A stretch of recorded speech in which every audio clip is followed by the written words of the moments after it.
My dear students, how are you. देखो हम लोग 11 चैप्टर में जो भी एग्जाम्पल्स हैं उस क्वेश्चन को देख रहे हैं। एग्जाम्पल के क्वेश्चन बहुत इंपॉर्टेंट सब होते हैं, आप उसको इग्नोर मत किया करो कभी भी। जब अब किसी चैप्टर में आते हो तो उस चैप्टर के सारे एग्जाम्पल्स को ज़रूर अच्छी तरह से समझो। यहाँ पर देखो इस एग्जाम्पल में ये है कि एक राइट सर्कुलर कोन है, शंकु हिंदी में कहते हैं जो, इसका स्लैंट हाइट दे रखा है, तिर्यक ऊंचाई जिसको कहते हो, तिर्यक ऊंचाई स्लैंट हाइट दे रखा है। तो यहाँ पर पहले तो इन्फॉर्मेशन आप लिखोगे कि क्या क्या हमारे पास है कि स्लैंट हाइट दे रखा है, स्लैंट हाइट ऑफ कोन ये दे रखा है कितना, एल से इंडिकेट करते हैं हम इसको, एल बराबर 10 सेंटीमीटर ये दे रखा है। इसको हिंदी में तिर्यक कहते हैं, तिर्यक ऊंचाई। और रेडियस, नीचे का रेडियस भी दिया हुआ है, रेडियस ऑफ बेस ये दे रखा है 7 सेंटीमीटर, यानी आर कह सकते हो 7 सेंटीमीटर हमारे पास है। अब कोई भी क्वेश्चन में देखो कि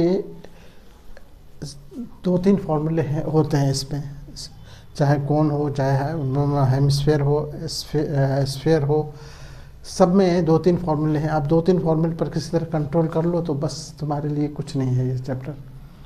इसमें आप जानते हो कि एक कर्व सरफेस होता है जो ऐसे, जो ऊपर से मुड़ा हुआ, ये कर्व सरफेस हुआ, इसको CSA कहते हैं, CSA कर्व सरफेस, जिसका फॉर्मूला क्या होता है, πRL।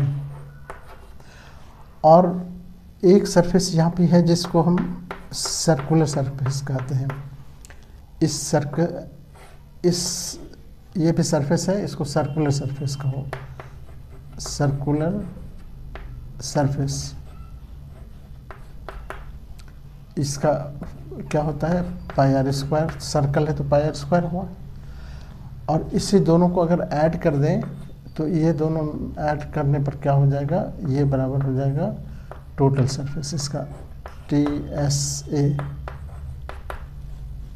और TSA के लिए आप क्या करते हो, दोनों को ऐड कर देते हो, यानी πRL प्लस πr², दोनों को ऐड करते हैं तो πr दोनों से कॉमन आ जाता है और L प्लस R बच जाता है। ये हो गया इसका, ये 3 फार्मूले हैं इसमें।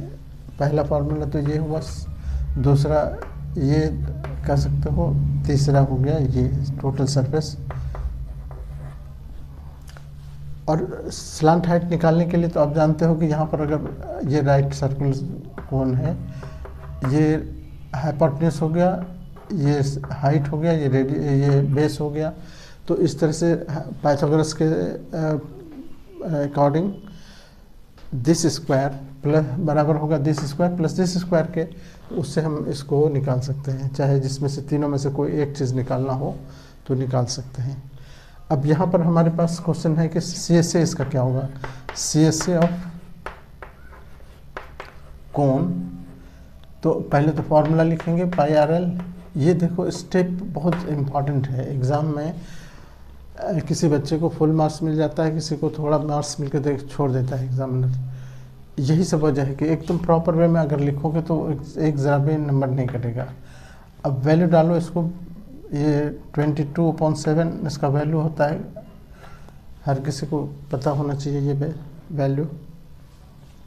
और कभी कभी इसमें 3.14 लेना पड़ता है जब इंस्ट्रक्शन दिया रहता है कि यहाँ पर 3.14 ले। इसका R की जगह पर क्या रखोगे, 7, L की जगह पर देखो वहाँ 10 है। कितना सिंपल क्वेश्चन है ये। अब हम इसको कोई भी आसानी से कर सकता है इस क्वेश्चन को।